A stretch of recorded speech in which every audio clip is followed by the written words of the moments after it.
नमस्कार. आवाज माझा वृत्तवाहिनीत आपल्या सगळ्यांचं स्वागत. वळीच्या काही ठळक घडामोडींकडे.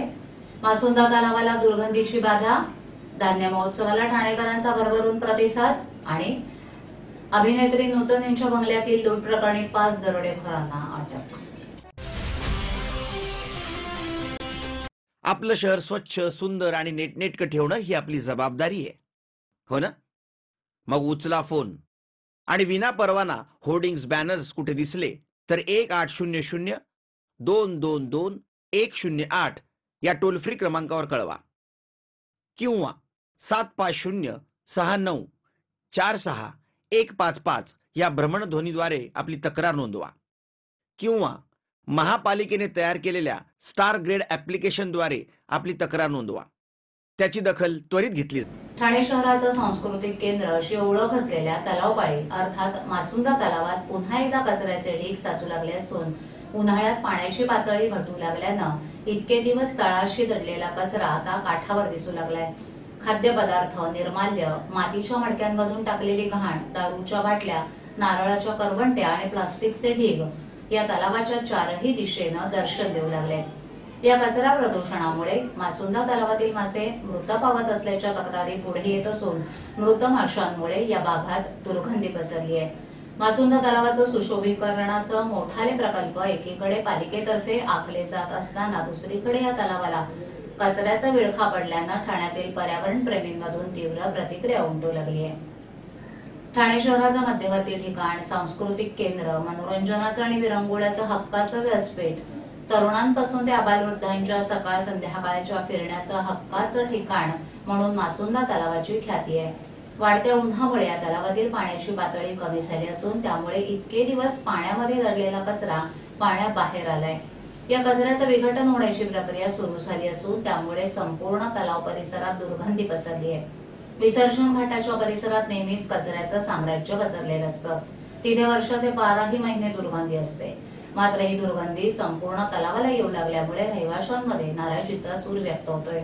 विशेष म्हणजे येथील माशांसाठी काही मंडळी तलावामध्ये पावाचे तुकडे देखील टाकतात. ते खाऊन काही मासे मृत्युमुखी पडत असून कचऱ्यामुळे त्यांचे मृत होण्याचं प्रमाण वाढलंय. या तलावाच्या चर्चकडे बाजूला अहिल्यादेवी होळकर घाट आहे. या ठिकाणी एक निर्माल्य कलश असून त्यातूनही कचरा तलावापर्यंत विखुरला जातोय.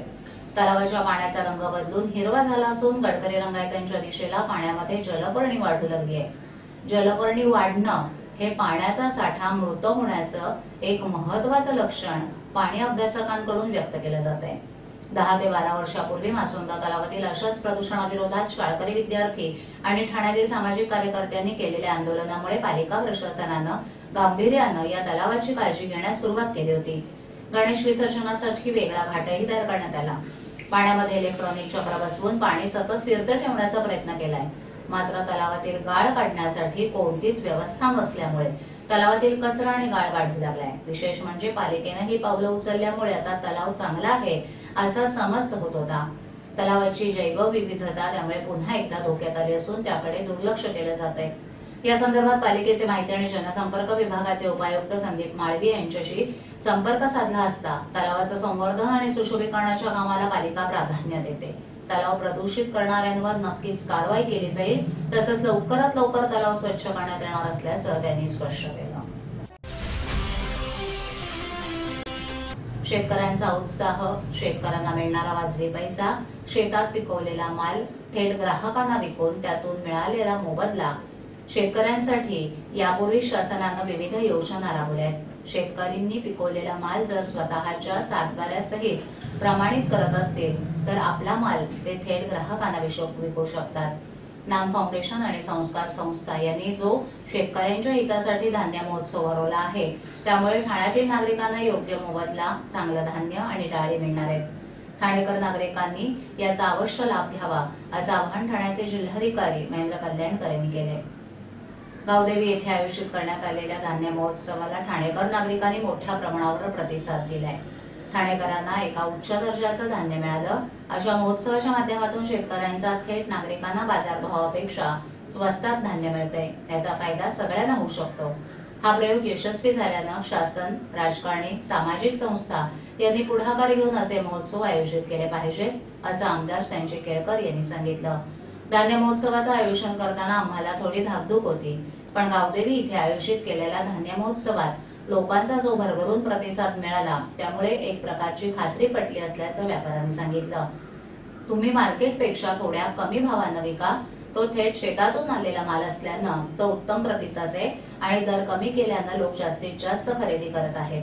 महोत्सवाचा प्रयोग यशस्वी झाल्यानं महाराष्ट्रात विविध ठिकाणी असे स्टॉल्स लावण्याचा नाम फाउंडेशनचा मानस असल्याचं अभिनेते मकरंद अनासपुरे यांनी सांगितलं.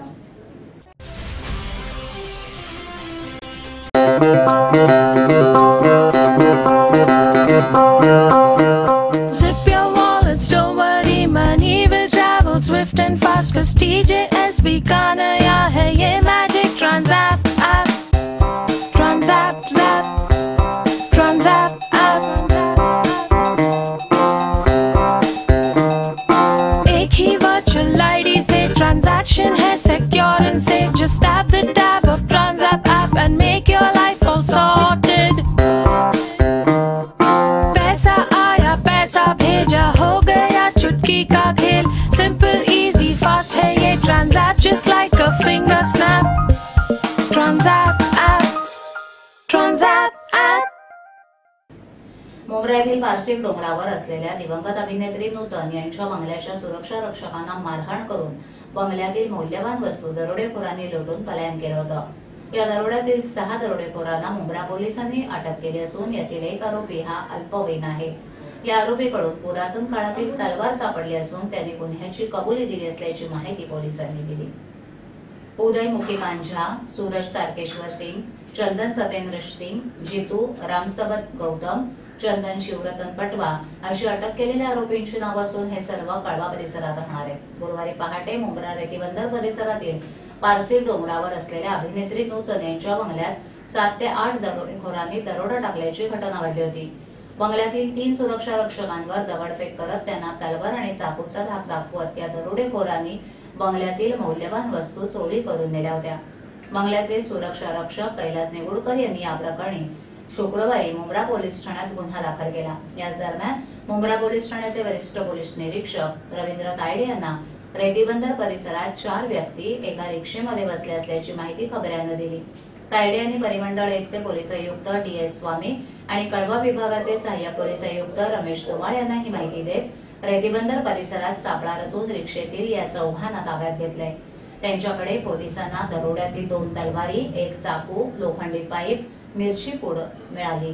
तसंच जुनी पुरातन काळातील तलवार मिळाली असून याविषयी पोलिसांनी अधिक चौकशी केली असता नूतन बंगल्यातील दरोडा टाकल्याची कबुली त्यांनी यावेळी दिली. ठाणे स्थानकाच्या परिसरात बेशिस्त पद्धतीनं वाहनं उभी करण्यात येत असून त्याचा फटका वाहतुकीला बसतोय. स्थानकाबाहेरील या बेकायदा पार्किंगमुळे मोठ्या प्रमाणावर वाहतूक कोंडी होतच आहे, पण पादचाऱ्यांनाही चालण्यास त्रास होतोय. विशेष म्हणजे या बेकायदा पार्किंगकडे वाहतूक पोलीसही दुर्लक्ष करतायत. ठाणे शहरात वाहतूक कोंडीची समस्या दिवसेंदिवस उग्र रूप धारण करते. त्यात बेकायदा वाहन पार्किंगची भरच पडली आहे.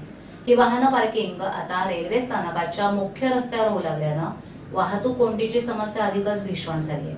ठाण्यातील सर्वच रस्त्यांच्या दुतर्फा गाड्यांचे बेकायदा पार्किंग करण्यात येत आहे. रेल्वे स्थानकापासूनचा हा मुख्य रस्ता असून तो मुळातच अरुंद आहे. तिथे आधीच रिक्षांची गर्दी असते, त्यामुळे वाहतूक कोंडी होतीये. संध्याकाळच्या वेळेस फारच बिकट परिस्थिती निर्माण झालेली असते. या मोटरसायकली बेकायदा पार्क केलेल्या असतात आणि त्यावर वाहतूक पोलीस किंवा पालिकेचा अतिक्रमण विभाग कुठलीही कारवाई करत नसल्याची तक्रार स्थानिक नागरिकांनी केली आहे. पादचारी, फेरीवाले, रिक्षा आणि त्यात रस्त्यात उभ्या केलेल्या वाहनांमुळे मोठा त्रास सहन करावा लागतोय. रस्त्यात बेकायदेशीर आणि आडवी तिडवी उभी केलेली वाहनं हटवण्याचं काम वाहतूक पोलिसांचं आहे. पालिकेचा अतिक्रमण विभाग ठराविक ठिकाणांच्या नो पार्किंग मधील वाहनं उचलतात, पण इतर ठिकाणी असलेल्या वाहनांवर कारवाई होत नाही. त्यात वाहनांचं पार्किंग स्थळ तयार करून देण्याचा प्रमुख मुद्दा होता, मात्र त्या अहवालाकडेच दुर्लक्ष करण्यात येते. प्रारंभ कला अकादमीच्या वतीनं बाल महोत्सवाचं आयोजन गडकरी रंगायतन येथे करण्यात आलं होतं. या महोत्सवामध्ये 6 ते 16 वयोगटातील मुलांनी बफरिंग, घरटी, जाईच्या कळ्या अशा प्रकारची एकूण 4 नाटकं सादर केली. प्रारंभ कला अकादमीच्या अरुंधती भालेराव मुलांच्या कलागुणांना वाव देण्याकरता विविध उपक्रम राबवण्यास नेहमी अग्रेसर असतात. यंदा बालमहोत्सवाचे हे 15वे वर्ष आहे. या कार्यक्रमावेळी सुप्रसिद्ध अभिनेते पुष्कर श्रोत्री, पितांबरीचे व्यवस्थापकीय संचालक रवींद्र प्रभुदेसाई, बॉईज चित्रपटाचे दिग्दर्शक समीर पाटील आणि इतर मान्यवर उपस्थित होते। यावेळी मान्यवरांच्या हस्ते विमानतळावर एका गृहस्थाचा प्राण वाचवणाऱ्या डॉक्टर गायत्री पाटणकर, 18 वर्षावरील अनाथ मुलांसाठी कार्य करणारे सागर रेड्डी यांना मान्यवरांच्या हस्ते सन्मानित करण्यात आलं। प्रारंभच्या संचालिका डॉक्टर अरुंधती भालेराव यांच्या अभिनय संस्कार या पुस्तकाचं प्रकाशन यावेळी मान्यवरांच्या हस्ते करण्यात आलं।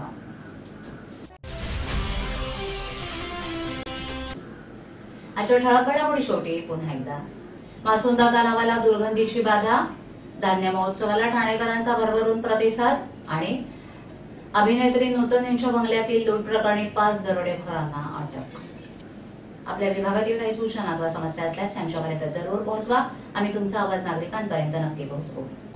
आम्हाला संपर्क करण्यासाठी आमचा पत्ता आवाज माझा 103 साईल 1 आदर्श नगर समोर कोलबाड रोड ठाणे बस स्टँड। आमचा दूरध्वनी क्रमांक 9773503326। आमचा ईमेल आयडी awazmaza.tvnews@gmail.com। तर उद्या पुन्हा भेटू याच वेळी याच ठिकाणी काही नवीन घडामोडींसह आवाज माझा वृत्तवाहिनीत। तोपर्यंत नमस्कार।